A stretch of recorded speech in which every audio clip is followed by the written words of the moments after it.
Vamos conversar sério, rapidinho. Sua empresa não precisa só de ideia nova, beleza? Ideia todo mundo tem, mas a sua empresa realmente precisa parar de gastar dinheiro em coisas que você acha que vai dar certo e começar a testar antes de investir.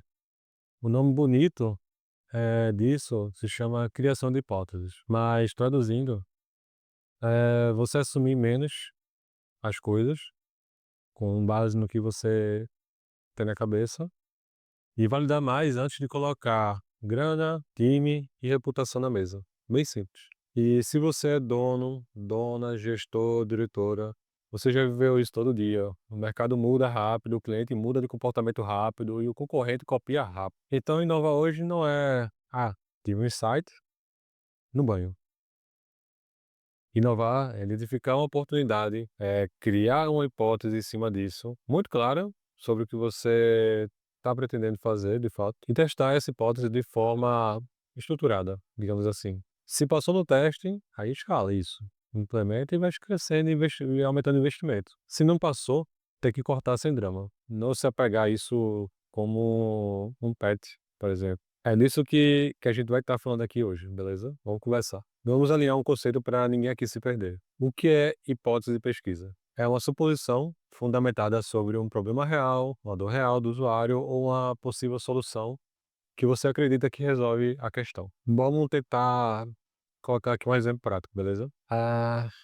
Mudando uma frase para você ter mais clareza. Por exemplo, acreditamos que se a gente simplificar o cadastro, a taxa de conversão aumenta. Percebeu aí?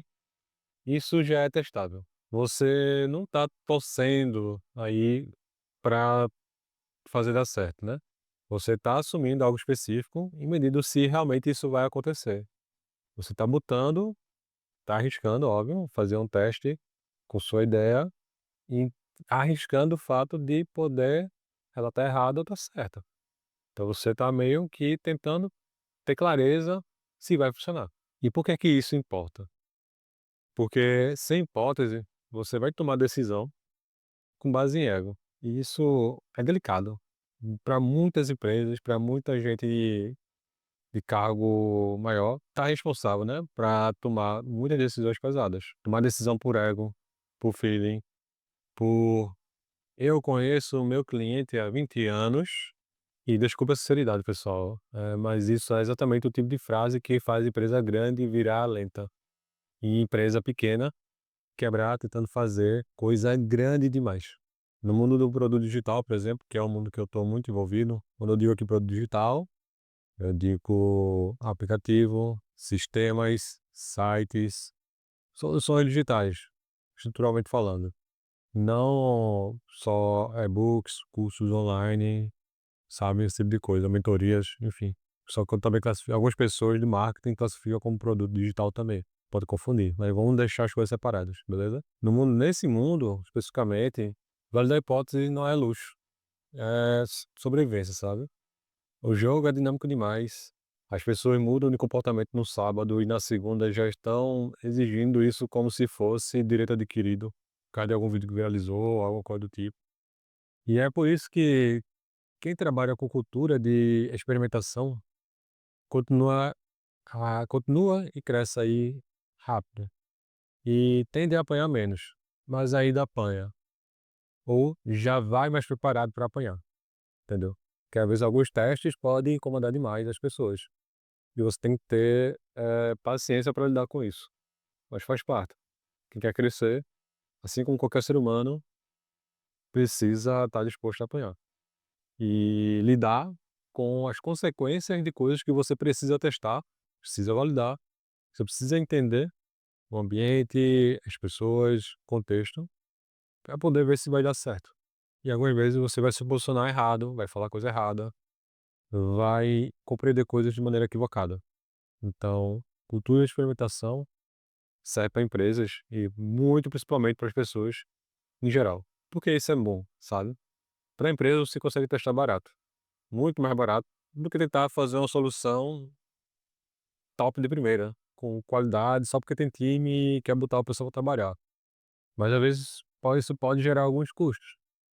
E coisa que quando você testa rápido e com menos preocupação em fazer algo extremamente bem finalizado de início, você vai conseguir ter mais agilidade para corrigir cedo, beleza? Você vai conseguir entregar valor antes do concorrente e depois você vai ter um pouco mais de flexibilidade até para incluir a parte mais perfumaria, digamos assim, né, deixar mais bonito, mais elegante, experiência muito mais refinada. Agora vamos para o como. Porque eu sei que é isso que no final você quer levar aí para dentro da empresa. Não tem muito o que fazer, você quer saber como fazer, né. Então, vou trazer aqui alguns passos que eu, como design de produto, trabalho com UX/UI, também estou envolvido com automação, eu venho aprendendo nos últimos anos e que talvez possa ser úteis aí para vocês. Passo um: clareza. Você precisa definir o objetivo da pesquisa, beleza? Você precisa entender o que você quer descobrir exatamente. Você precisa entender qual o problema você quer resolver para o negócio, qual o risco você quer reduzir antes de botar dinheiro na mesa. E sem essas respostas, não vai ser nem pesquisa, ok? Vai ser só suprir a sua curiosidade, digamos assim. Passo 2: você escolhe o método certo para testar a hipótese. Tudo que você levantar ali na clareza, você vai gerar hipótese, para poder depois escolher como você vai validar ou invalidar essa hipótese. Muito simples. E aqui vem um ponto importante, ok? Você precisa combinar pesquisa quantitativa e qualitativa. Por quê? Porque o número vai te mostrar de maneira granular, né, o quanto de fato algumas coisas estão acontecendo. E já a conversa vai te mostrar o porquê. O porquê é muito importante e complementa demais os números. Tu focar só em número, você vai ficar cego. E também, se você focar só em opinião, ela pode te enganar. Então, você tem que ter esse equilíbrio, pesquisa quantitativa e com pesquisa qualitativa. O ideal é sempre fazer os dois. Então, você precisa dos dois dados conversando entre si. Algumas ferramentas que vão te ajudar muito nessa etapa aí de validação e validação de hipóteses ou levantamento até de hipótese, né. O Lean Product Canvas, basicamente, ele deixa claro qual problema você está atacando, para quem e qual proposta de valor você está prometendo. Ele integra várias ferramentas em uma dinâmica bem objetiva, muito útil de maneira geral, para você ter essa hipótese inicial de uma solução ou de um produto e um sistema e, construir rapidamente essa visão com base nas suas suposições ou hipóteses e tentar validar isso com o mercado de alguma maneira. Outra coisa que você pode fazer, que pode ajudar muito nesse pós-Lean Product Canvas, é o mapeamento da história do usuário. Em inglês seria User Story Mapping. Então, isso vai te obrigar a enxergar a jornada inteira e não só a feature que tá bonitinha ou legal, ou só a solução que te agrada. Não, toda vez que você vai criar pensa em criar uma solução, um produto, você, empresa principalmente, sistemas internos, aplicativos, você tem que pensar na jornada do usuário como um todo. Como é que é essa jornada? Tem um vídeo aqui que eu já falei sobre jornada do usuário, como é que é a base dela, recomendo você assistir. No YouTube vou deixar o cardzinho, mas nas redes sociais, nos cortes, você não vão ter acesso porque tem muitos cortes entrando, beleza? Mas você pode no YouTube, vai estar nos comentários aqui e você pode ver lá. O Blueprint de serviços, aqui é uma ferramenta mais robusta e basicamente ela vai te ajudar a não te deixar esquecer dos bastidores da solução, do sistema, do produto de serviço que você está criando, seja digital ou físico, né, presencial, digamos assim. Muita experiência ruim do cliente não é culpa só de interface em muitos casos, ok? É muito culpa do processo interno da empresa ou como o processo foi planejado como um todo. Pode ser difícil para você, dono de negócio, ouvir de um cara aqui que você não sabe quem é, nem de onde veio, falando que se você contratou algum consultoria de tecnologia, algum desenvolvedor, algum designer e não deu certo, reflita se realmente não deu certo por causa dos profissionais ou da empresa parceira, ou se foi a falta do seu processo estruturado, ou a falta de abertura para que seu processo fosse adaptado para fazer a roda girar na dinâmica com esses profissionais e eles conseguirem gerar valor e integrar soluções no seu negócio de maneira que faça funcionar.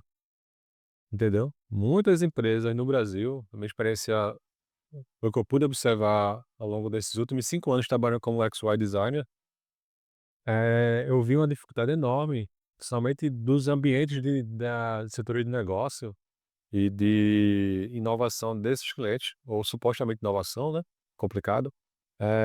Eles não queriam dar abertura para quem estava em consultoria ou para quem vinha de fora, tá chegando agora, se envolver no entendimento do processo, sugerir pequenas modificações para poder fazer encaixar a solução que estava sendo construída sob pedido do cliente, sob demanda deles, e iria impactar muito, inclusive na visualização de entrega de valor e no impacto disso no negócio. Então, é extremamente importante você ter essa visão do processo de bastidor como algo claro, e isso precisa estar transparente para as pessoas, de maneira geral, que vão estar trabalhando com você na estruturação disso. E, obviamente, as pessoas têm que ter discernimento e abrir um pouco a mão do controle para poder fazer o negócio crescer, as coisas funcionarem, se tornar algo efetivo, sabe? Aí o Blueprint de Serviços entra justamente como uma ferramenta que vai te ajudar a estruturar isso. Ter essa visão tanto da jornada, as ações principais ali em cima, digamos assim, do usuário nas etapas da jornada, ou uma jornada com as etapas ali em cima, e aí você tem várias raias mostrando os bastidores. Como é que a ação do usuário, por exemplo, de um cadastro no site vai impactar no back-end ali, no recebimento desses dados, como é que o back-end vai funcionar com isso. E em paralelo ao back-end, quando o usuário faz esse cadastro, obviamente ele vai entrar na lista de e-mail lá do marketing, que vai ter uma régua de comunicação que vai enviar informações para esse usuário. Também, dependendo do cadastro, se o próximo passo do usuário for fazer um pagamento, como isso vai chegar ao back-end da empresa e como isso vai ser comunicado ao financeiro da empresa. Como essa reação em cadeia vai funcionar.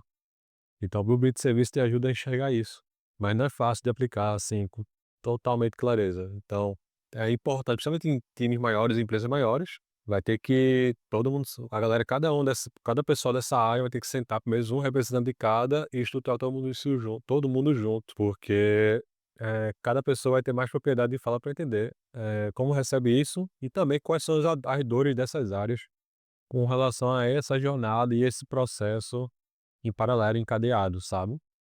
Então é uma ferramenta muito poderosa e que ajuda muito a entender isso, principalmente se você vai começar algo do zero também, você ter essa visão já, de reação em cadeia, vai poupar muita dor de cabeça no futuro. Uma outra ferramenta que eu já falei aqui sobre ela é o mapa de empatia. Basicamente é para você parar de inventar quem é o cliente e realmente começar a ouvir quem o cliente realmente é.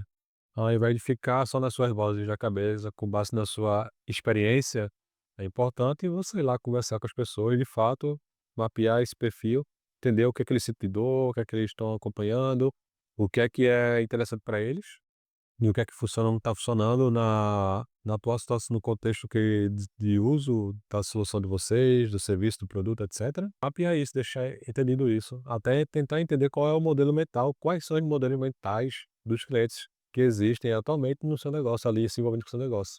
Porque quanto mais compreensão você tiver ali de modelos mentais, mais clareza vai ficar para você, fazer soluções que funcionem para essa maioria de clientes e que pode se refletir em outros novos clientes que também compartilham desses modelos mentais ou algo parecido e que sejam atraídos pela proposta de valor aí do seu negócio.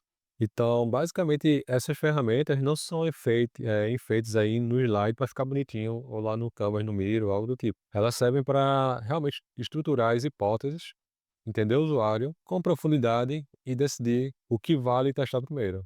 Porque tudo não dá para testar ao mesmo tempo, pessoal. Não dá para testar tudo ao mesmo tempo, obviamente. Mas saber priorizar e com base nisso, nessas ferramentas, você vai conseguir construir uma visualização macro que vai te guiar no que é que vai ter que ser priorizado primeiramente, o que é importante, com base na entrega de valor do seu negócio e não só na entrega de valor do seu negócio para os clientes, mas no valor gerado dentro do seu negócio para vocês mesmo, né, que no caso seria retenção, aumento de lucro, redução de custo de operação, depende do que for, enfim, redução de CAC, né, métrica a gente fala outro dia. Beleza, aí você me pergunta: "Mas como eu valido isso na prática?". Testando, e testando pequeno. Algumas formas que você pode fazer isso é basicamente teste A/B, onde você coloca 2 versões diferentes de uma mesma solução e mede qual vai performar melhor. Teste muito variável também, você mexe em vários elementos ao mesmo tempo para entender qual combinação vai trazer mais resultado aí para você, para o seu negócio e também para os seus clientes, né, para os seus usuários. Protótipo navegável, você coloca uma versão semi-fake na mão da pessoa e observa onde ela vai travar ou pode não entender como funciona, não é travar, né, ou ela pode sentir dificuldade, mas conseguir avançar, e aí você consegue observar pontos de fricção, digamos assim, no na solução, e fazer as melhorias que você precisa fazer. Ela também já consegue dar um feedback do que ela achou da solução e se faz sentido continuar ali ou não. Então, vale muito a pena usar teste de protótipo navegável, teste de usabilidade que a galera UX aqui chama, né. Tenta focar mais na interface, né, na usabilidade do solução, mas você pode trazer outros tipos de extração de feedbacks que vão além da usabilidade, óbvio. E um piloto controlado também é um caminho. Você libera a solução nova para um grupo pequeno de clientes reais, mede impacto antes de abrir para todo mundo e avalia se vale a pena ou não o esforço naquele contexto ali, naquele produto. Aí vai um ponto. Piloto controlado é um teste que você precisa ter, como o próprio nome diz, controle do ambiente das pessoas, no geral. Mais das pessoas. Então você vai selecionar um grupo específico, beleza?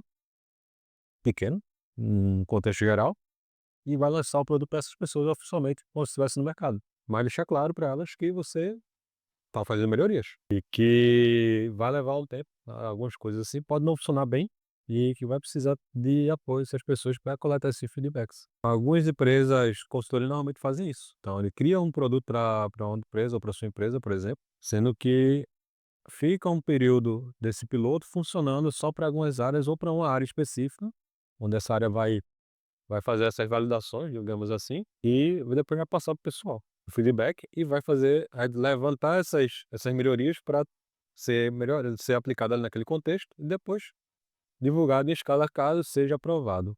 Caso não, aí, volta para a prancheta e faz tudo novamente. E só para reforçar, né, para fechar, esse tipo de piloto controlado, isso acontece em ambiente seguro. A empresa precisa aceitar que algumas ideias vão morrer depois do teste. Não tem o que fazer. E aqui vai um ponto que a gente precisa reforçar. Esse tipo de teste precisa acontecer em um ambiente seguro, beleza? E quando eu digo que é seguro, eu quero dizer culturalmente seguro. A empresa precisa aceitar que algumas ideias vão morrer, principalmente depois do teste. E isso é bom, entendeu? Porque a empresa vai economizar recursos que iria gastar muito mais do que deveria, caso fosse implementado de maneira direta e foda-se, perdão a expressão, beleza? Tu vai reduzir custos, vai reduzir esforço e tu vai poupar recursos que pode ser investido em outra ideia, que pode ter muito mais impacto do que essa primeira, que talvez não esteja funcionando como vocês esperavam. Isso acontece muito numa dinâmica que é muito top-down, que se a presidência da diretoria manda, tem que fazer isso aí e foda-se. E algumas vezes tem contexto, algumas vezes é muito relacionado a cumprir o desejo de investidores, do board, né, de investidores, que querem aquela solução implementada naquela empresa, e estão cagando se os usuários vão gostar ou não. Ou, dependendo da dinâmicas, com caso de empresas maiores, né, empresas menores e tal, do dono falar: "Não, eu vou implementar isso e os funcionários vão ter que se adaptar". Na prática não é assim que funciona, porque o próprio funcionário pode sabotar a solução, pode cagar regra, pode dizer que não está funcionando, mesmo o produto sendo muito bom. Então tem essa linha de cultura que antes de fazer essas coisas é bom o cara entender bem se faz sentido ou não para a empresa dele. Então não tem muito o que fazer, sabe? E empresa que vai punir erro, mata inovação. Se você vai fazer algo punitivo, vai a não ser que você esteja fazendo uma função que já está estabelecida há anos e tem uma rotina clara e objetiva na empresa, e que aquilo funciona extremamente bem e você quer inovar sem ter o devido apoio, digamos assim, e a empresa provavelmente vai ter o direito de te punir, principalmente se gerar muito prejuízo mesmo para a empresa. Então, assim, a punição para quem é CLT ali está empregado é demissão, óbvio. Então, quando vai trazer inovação, toda empresa tem que estar bem educada, estruturada e tem que se ter muita clareza do que é que vai ser atacado para não gerar esse tipo de situação. E o próprio responsável geral, assim, o dono de tudo, tem que ter claro essa permissão. Tem que deixar claro essa permissão, senão vai dar ruim pra caramba, pra todo mundo. E com isso, quando a empresa não pune, tem clareza do que é que vai atacar e assume a responsabilidade interna sem ferrar os colegas, os funcionários, digamos assim, né, por tentarem fazer melhorias na empresa, digamos assim, a empresa vai poder aprender rápido com isso, com o erro, sabe. Quando ela aprende rápido, ela já gira, pra um lado que vai ser mais objetivo, mais rápido e vai gerar mais resultado, e com isso ela vai escalar mais rápido. Isso aí não tem o que fugir disso. Agora eu vou te mostrar um ponto que muita empresa ignora e depois diz que o projeto não performou como esperado, digamos assim. A acessibilidade. Quando você vai rodar uma pesquisa, beleza? Quando você faz teste, quando você constrói interface. Eu queria perguntar se você está incluindo ou se você está filtrando sem perceber. Quando eu digo incluindo ou filtrando, é se você está pensando em variados tipos de perfis de pessoas. Depende do que você está criando ou da solução que você está fazendo, executando, da pesquisa que você vai estar realizando, você pode acabar excluindo uma parcela da população por conta de falta de percepção mesmo, falta de sensibilidade, falta de empatia. Então é muito importante pensar quando for fazer um teste desse tipo, algum tipo de levantamento, algum tipo de validação de hipótese prática, você considere se a sua solução está acessível para todas as pessoas de fato, inclusive pessoas que têm algum tipo de problema de visão, alguma pessoa que tem um problema auditivo, que pode ser usuário da sua solução, enfim, coisa do tipo. A acessibilidade vai um pouco além disso, beleza? Mas de maneira mais simplória e objetiva, é importante ter essa clareza. Mas além disso, eh, da parte de limitações físicas, tem também a parte de limitações educacionais, cognitivas, que algumas pessoas podem ter. Algumas dificuldades de entendimento por conta do apelo muito técnico de algumas coisas, ou seja, usar muito jargão específico da área para pessoas que nunca nem encostaram direito, nunca nem entraram numa empresa de tecnologia. Então tem que ter cuidado com isso. Por exemplo, analise se quando você fizer sua relação de hipóteses, fazer sua estrutura de pesquisa para validar no mercado, para ir conversar com as pessoas na rua, avalie se a pergunta que você colocou ali, se ela é confusa. Se ela for confusa, você provavelmente vai estar viciando a resposta daquela pessoa. Ou seja, vai estar criando um viés de resposta que pode prejudicar a sua pesquisa e te direcionar para um caminho totalmente errado, porque você não conseguiu definir uma pergunta clara o bastante para qualquer pessoa, em qualquer faixa etária, em qualquer perfil sociocultural e educacional, conseguir entender claramente aquilo. Com o ChatGPT hoje em dia é mais fácil, mas fica ligado nisso. Por exemplo, se a interface tiver um contraste ruim, quem tiver dificuldade de enxergar 100% as cores, ou tem daltonismo, por exemplo, e aí por acaso a letra sumiu no contraste do botão, e ele não sabe que botão é aquele. E aí? Já refletiu sobre isso?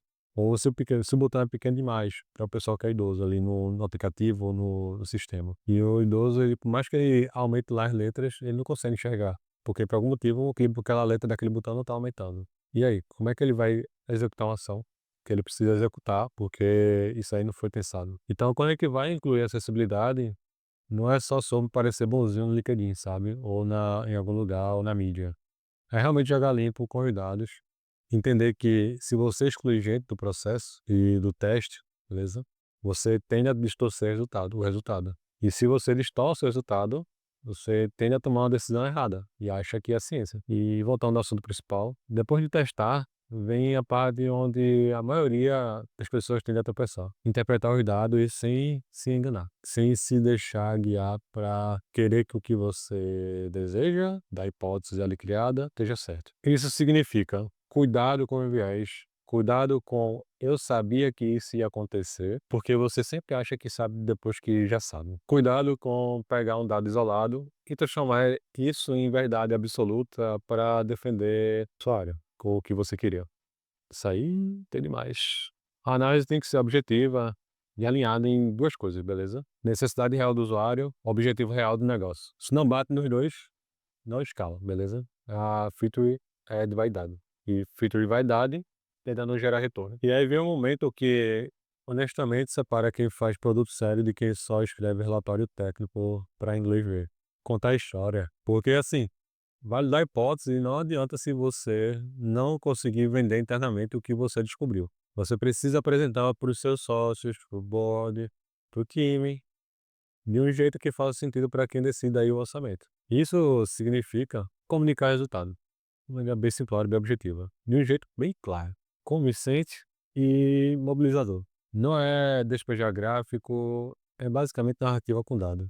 E é meio chato para algumas pessoas. É mostrar a dor, mostrar a evidência, mostrar o impacto e apontar o próximo passo aí recomendado. Quando você faz isso direito, você não está mostrando pesquisa, beleza? Você está guiando uma decisão estratégica. Porque se tu tem os dados, se tu conversou com as pessoas ou tentou validar, ou os dados que você levantou já direcionam isso, direta ou diretamente. Tu vê a análise de mercado, tu vê uma tendência indo para esse lado, tu vê todas as informações que você precisa para olhar para aquela hipótese, aquela situação e falar, se a gente não fizesse aqui, a gente vai estar perdendo a oportunidade. E você não consegue mostrar isso, ou você, empresa, dono do negócio, está jogando dinheiro fora e está perdendo uma chance muito grande de fazer o negócio dar certo. E fazer um negócio que vai te diferenciar antes dos seus concorrentes, ou vai te colocar em algum patamar que vai te ajudar a crescer mais, alavancar seu emprego. Então, tem que ter muito cuidado com isso, e principalmente dessa parte. E quando você faz isso direito, você não está mostrando pesquisa só, né. Agora vamos falar com 3 perfis, porque cada um tem uma dor diferente, beleza? Vou falar aqui com você, dono de pequena empresa. Você já tem alguma estrutura, já tem alguma base de clientes, algum time, ou você só um empreendedor solo e no máximo tem uns 2, 3 parceiros estratégicos que dão apoio. O seu desafio é escalar sem burocracia. Aqui hipótese mais teste rápido é a sua arma para crescer mais rápido que seu concorrente, sem virar ele. Pequena empresa. Você não tem dinheiro para errar grande, você precisa usar hipótese para validar ideias antes de investir. E antes de contratar desenvolvedor, antes de refazer site, antes de montar a equipe, a hipótese vai te proteger de jogar caixa fora. Porque se você está sozinho, se você tem um ou dois parceiros estratégicos que estão dando apoio ali para você, te ajudando a crescer, e você não tem muito, você não vai ter muito recurso para apostar em botar, sei lá, 50 mil numa pesquisa de 6 meses.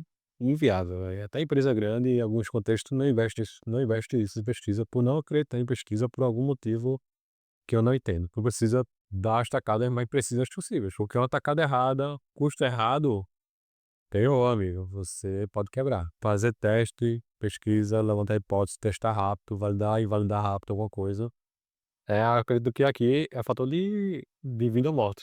É uma necessidade fundamental que pouca gente entende e assume. Você que é dono de média empresa, você já tem alguma estrutura, já tem alguma base de cliente, já tem algum time.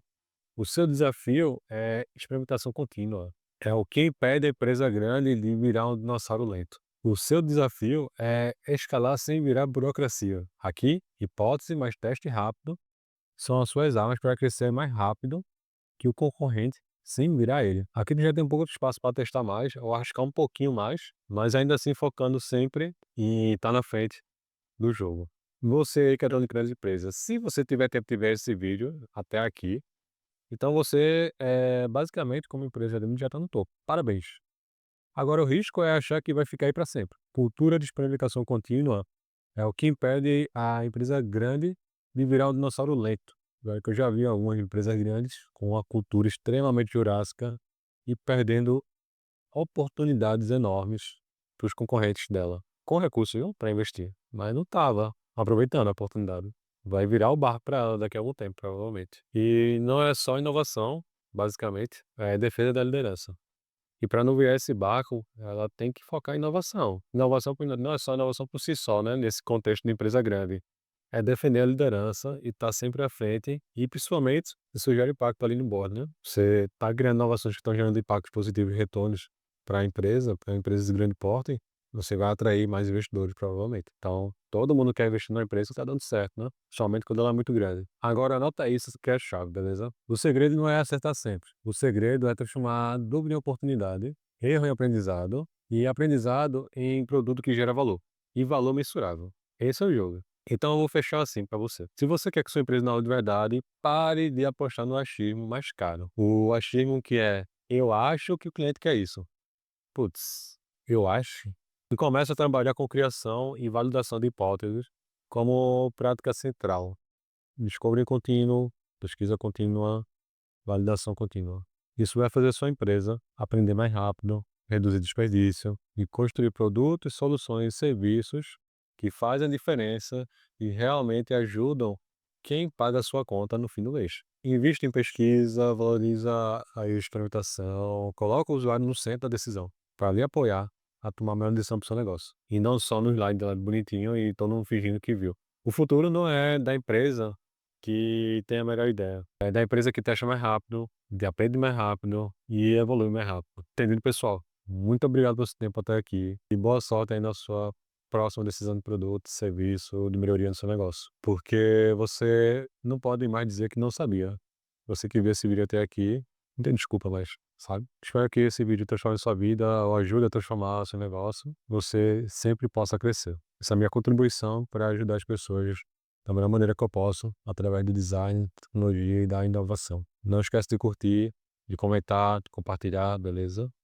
E deixar seu comentário aí embaixo para dar força e alcance a esse conteúdo. Se você está escutando aí no Spotify, segue lá o canal no YouTube, tem as redes sociais também, segue aqui no Spotify também, dá essa moral. E muito obrigado pelo seu tempo. Até aqui. A gente se vê por aí e até a próxima.